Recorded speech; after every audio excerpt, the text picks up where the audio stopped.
A. Pengertian huruf atau abjad adalah suatu kumpulan huruf berdasarkan urutan yang umum atau baku. Abjad yang digunakan dalam ejaan bahasa Indonesia terdiri atas huruf yang berikut, antara lain huruf kapital dan huruf kecil. B. Huruf vokal adalah bunyi ujaran akibat adanya udara yang keluar dari paru-paru tidak terkena hambatan atau halangan. Huruf yang melambangkan vokal dalam bahasa Indonesia terdiri atas A, E, I, O, dan U. Berikut contoh pemakaian huruf vokal dalam kata huruf vokal A. Contoh pemakaian dalam kalimat posisi awal yaitu api, asing, asin. Pada posisi tengah seperti padi, pasir, pari. Pada posisi akhir seperti lusa, musa, rusa. Keterangannya, untuk keperluan pelafalan kata yang benar, tanda akses dapat digunakan jika ejaan kata menimbulkan keraguan. Contohnya, anak-anak bermain di teras. C. Huruf konsonan. Huruf konsonan adalah bunyi ujaran akibat adanya udara yang keluar dari paru-paru, mendapatkan hambatan atau halangan. Huruf yang melambangkan konsonan dalam bahasa Indonesia terdiri atas huruf B, C, D, F, G, H, J, K, L, M, N, P, Q, R, S, T, V, W, X, Y, dan Z. Huruf konsonan B, contoh pemakaian dalam kata pada posisi awal yaitu bahasa, pada posisi tengah yaitu sebut, pada posisi akhir yaitu Arab. Keterangan huruf Q dan X khusus dipakai untuk nama diri seperti Taufik dan Xerox, dan keperluan ilmu seperti status quo dan sinar. D. Huruf diftong. Diftong adalah dua vokal yang diucapkan sekaligus di dalam bahasa Indonesia. Terdapat diftong yang dilambangkan dengan ai, au, dan oi. Contoh 1. Andai aku tidak ke pesta itu, aku pasti tidak akan bertemu dengannya. Kata berhuruf diftong andai, huruf diftong ai. 2. Di kolam yang kotor itu terdapat sebuah bunga teratai yang bunganya berwarna putih bersih. Kata berhuruf diftong teratai, huruf diftongnya ai. 2. Pihak warga telah memiliki eigendom tanah tersebut. Kata berhuruf diftongnya eigendom, sedangkan huruf diftongnya ei. Pemenggalan kata pada kata dasar dilakukan sebagai berikut. Jika di tengah kata terdapat huruf vokal yang berurutan, pemenggalannya dilakukan di antara kedua huruf vokal itu. Contohnya, buah, pemenggalan katanya buah. Main, pemenggalan katanya main. Niat, pemenggalan katanya niat. Saat, pemenggalan katanya saat. Huruf diftong i, au, e, dan oi tidak dipenggal. Misalnya, pandai, pemenggalan katanya pandai.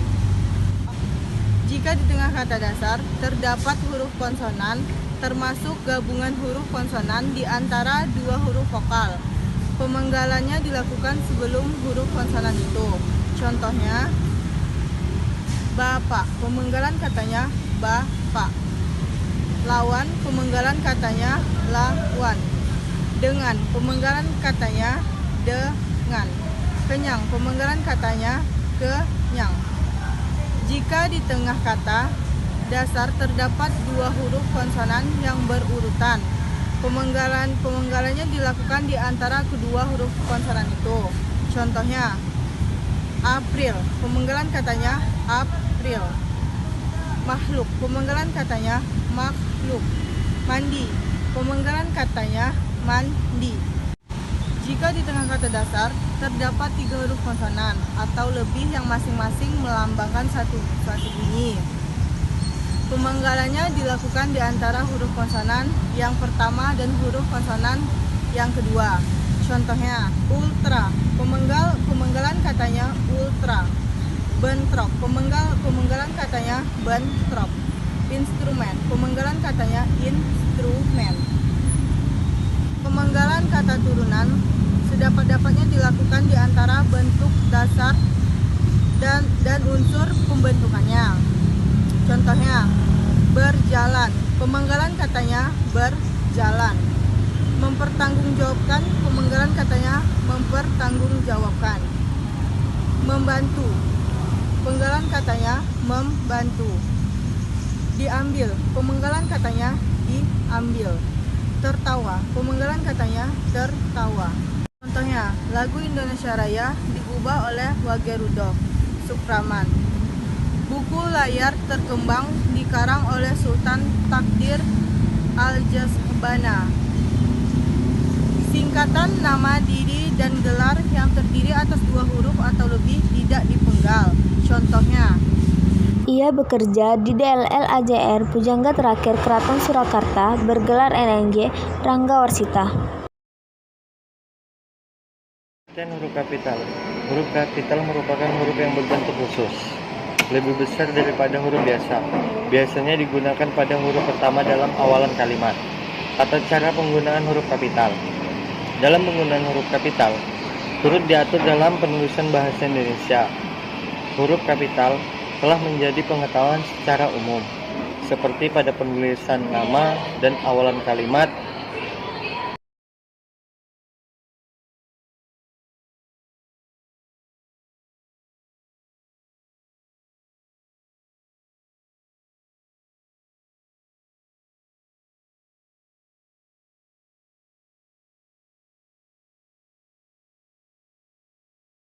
Huruf miring. Tata cara penggunaan huruf miring. Adapun untuk tata cara penggunaan huruf miring yang diantaranya yaitu 1. Penulisan huruf miring pada buku, majalah, dan surat kabar. Huruf miring dalam cetakan dipakai untuk menuliskan nama buku, majalah, dan surat kabar yang dikutip dalam tulisan. Misalnya, tulisan bahasa dan sastra dimiringkan, buku negara kertagama dimiringkan, karangan prapanca, surat kabar suara rakyat.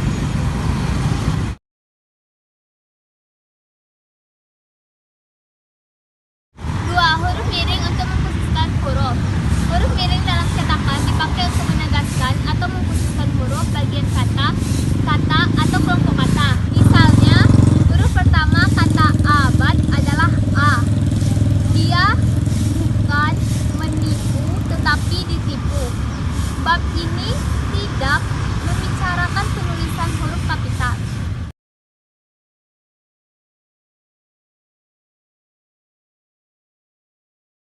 3. Huruf miring untuk penulisan nama ilmiah. Huruf miring dalam cetakan dipakai untuk menuliskan nama ilmiah atau ungkapan asing, kecuali yang telah disesuaikan ejaannya. Misalnya, nama ilmiah buah manggis. Buah manggis ialah buah Carcinia mangostama. Politik divide et impera pernah merajalela di negeri ini.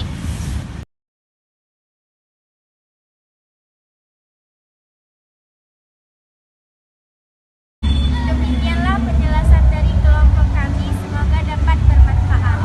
lebih dan kurang kami mohon maaf. Assalamualaikum warahmatullahi wabarakatuh. Jangan lupa like, Komen, And subscribe.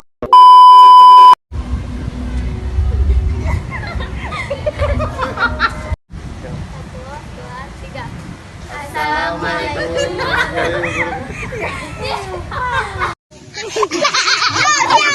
Percaya